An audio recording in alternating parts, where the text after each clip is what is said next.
Hi YouTube, it's me Dani, and welcome to my channel. If you're new here, my name is Dani. I make vlogs about aviation, travel, and I'm now starting to incorporate some videos about feminine energy, which is something I'm really passionate about. And I mentioned here in a vlog before that I'm studying feminine embodiment, to do coaching in feminine embodiment to help women connect to their bodies, their intuition, and lead a more passionate and purposeful life, which I'm so excited for, and it's something I'm cultivating for myself. I'm in beautiful sunny Brisbane. It's the middle of winter and it feels like spring, feels like summer. I'm wearing a floral dress. It's about 20 degrees and I'm walking through the botanic gardens, and I felt inspired to create a vlog. And the reason why I'm in Brisbane is because I'm attending a 2-day workshop, and well, yesterday was the workshop and today is a lunch for women who are currently studying feminine embodiment coaching or who have studied previously, and it's an event in Brisbane for all of us to come together and really a celebration of this beautiful work that we're doing. So I feel really grateful to be here, and because I'm really submerged in this feminine embodiment environment, I'm really feeling connected to my feminine energy. I wanted to talk about 7 ways which, if you're someone who feels very connected to your masculine energy, so when I talk about masculine energy, I'm not talking about women or men. Energy is non-binary, so it doesn't matter if you're a man or a woman. We all have masculine and feminine energy, but our masculine energy, it tends to reside more in the head, more in our logical brain. And when I talk about feminine energy, I'm talking more about the body and connecting to that aspect of ourselves, our intuition, our inner wisdom, our guidance, our emotional body. And I wanted to talk about 7 ways in which to connect to that part of ourselves, especially if you're someone who finds yourself very much up in your head, overthinking, very stressed and burnt out a lot of the time.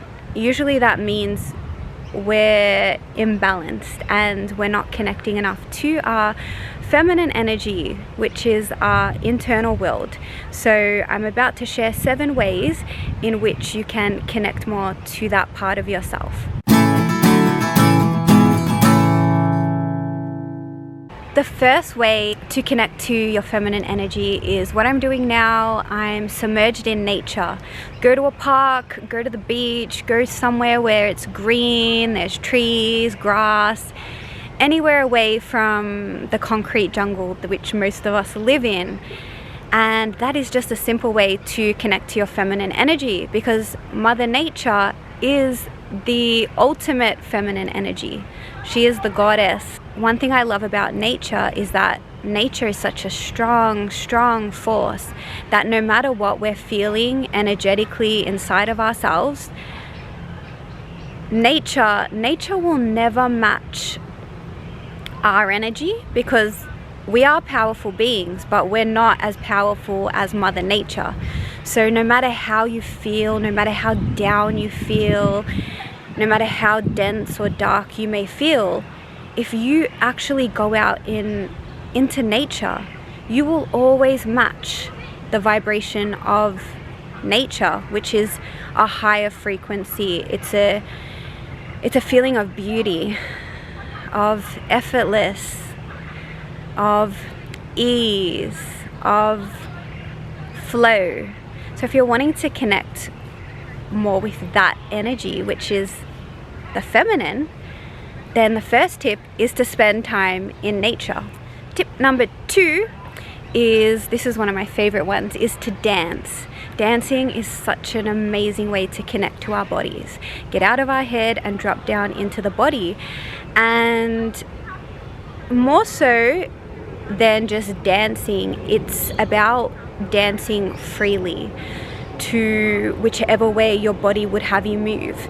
So rather than following choreography or, you know, being up in your head in terms of trying to follow a certain step or dance move, it's just about perhaps putting some music on, or you don't even have to put music on, but just allowing your body to move how it feels. And it might look weird, it might not be, you know, the most amazing dance moves, but it doesn't matter. It's not about how it looks, it's more just about how it feels, and just connecting, letting your body guide you however it looks like, and not worrying about how it looks like. That's the important thing. The third tip is to feel your 5 senses, really engage them. And one way I love to do that is just by something simple as I drink coffee in the morning, so you could do that if you drink tea or coffee. Before drinking your coffee, really become present as to what you're doing. So engaging the 5 senses is taste, touch, smell, listening, and what's the other one? Taste, touch, smell, hearing, and seeing visually. So looking at your cup of coffee, seeing the smoke rise out of the cup, hearing the noises around you. Can you hear, like, usually it's a morning cup of coffee for me, so I can hear the birds chirping. I can hear birds chirping now. Smelling all the aromas of the coffee. Touching the cup that your coffee is within. Feeling the heat. Even placing your hand on top of the cup so you can feel the steam rising up. And just engaging all of those senses before actually tasting the cup of coffee or tea that you're drinking. That's a great way to be in your feminine energy, just engaging all of those senses. And it doesn't have to be through tea and coffee. You can do it, you can spend 1 minute of your day just focusing on each 5 of your senses and just acknowledging all of them.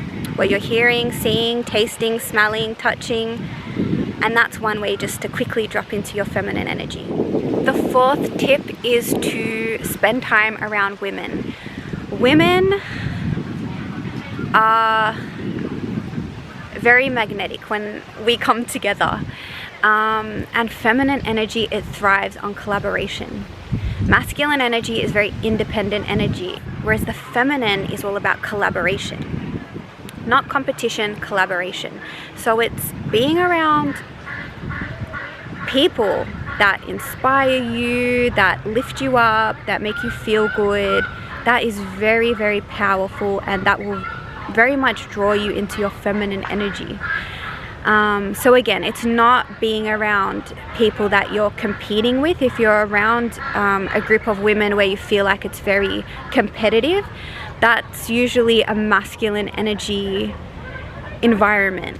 Whereas the feminine, it's collaborative.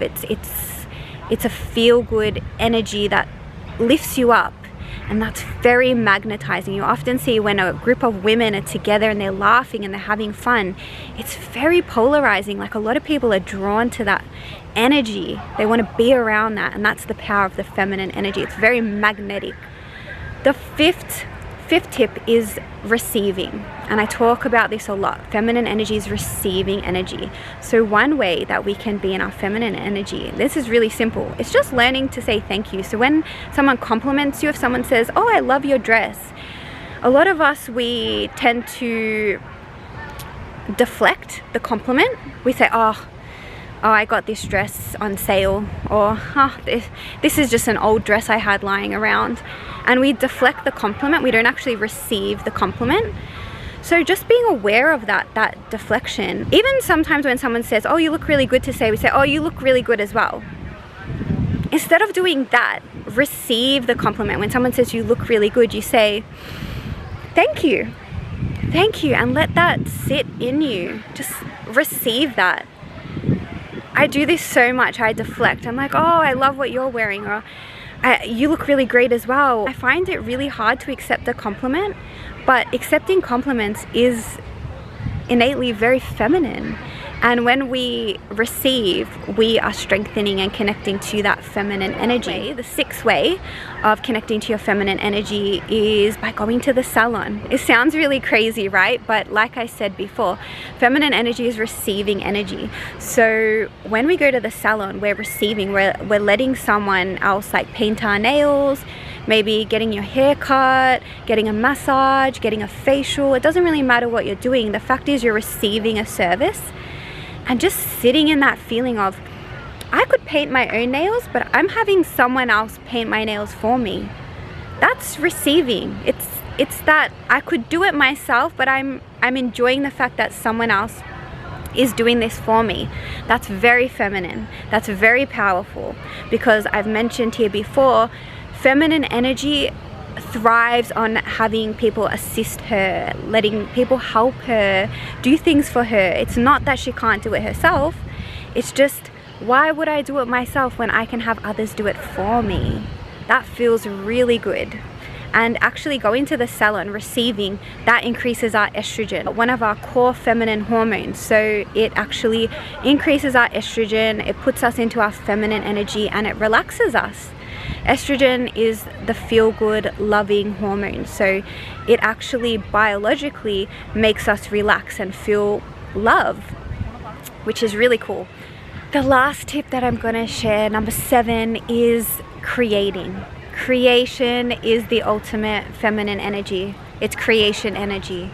So you don't necessarily have to be a creative person or identify as a creative person to do this. Actually, we all as human beings are creative. We are creation energy in a like embodied form, but especially the feminine. But a lot of people I know, they've disassociated from their creative energy and they find it hard to connect to that part of themselves. So it doesn't necessarily have to be through the arts, through painting, drawing, creating something in that sense, even though that's a great way to connect to your feminine. Just that process. It's not about the outcome. It's not what you paint. It's not about what you end up drawing, but it's just about the actual process of creating that art, of writing, of just being in that flow state where you're just letting yourself paint or create something as to how it feels good in your body, and just letting that energy overtake the creative process and like almost losing yourself in that creative process. That's true feminine energy. That's flow. It could also be in terms of the way that you do your job. It could be through cooking, perhaps putting some music on and not necessarily following a recipe. This is one way I love to connect to my feminine energy. I love cooking, I love baking, and I don't necessarily love to follow recipes all the time, and just like to go with how I feel, like sprinkle a bit of this and a bit of that, and sometimes my cooking works out, sometimes it doesn't, but it's not about what you create, it's just how it feels to create. That's the feminine. The masculine is the outcome, but the feminine is the process, the creation. So just being in that creative process in whatever way it looks like. It could be, like I mentioned before, dancing and just flowing with your body, writing and not necessarily having an outcome in mind of what you're going to write, but just letting yourself just write freely, and whatever comes out comes out. Journaling is a great practice for that. It's very much a state of flow, and that's what I'm talking about when I talk about feminine energy. It's that flow state. So that's what we're trying to achieve, that effortlessness, flow, easy, fluidity. That is the feminine energy. So I hope these tips have helped you. I know for myself, they work a charm in connecting me to my feminine energy, which I love sitting in, because I'm definitely someone who spent a lot of time up in my head, in the over-analyzing, the overthinking, the doing, outcome driven, and it's sometimes just really nice to just let go of all of that and just drop into the body and just be more of that creative flow state and drawing things to me rather than me having to work really hard to get something. It feels really good when I'm attracting what I desire. So yeah, let me know in the comments below if you enjoyed this video, and if you wish to see more on feminine energy, then definitely hit the subscribe button, or let me know in the comments below. Like this video, and I'll see you in my next video. Until then, take care of yourself and have a beautiful day. Mwah.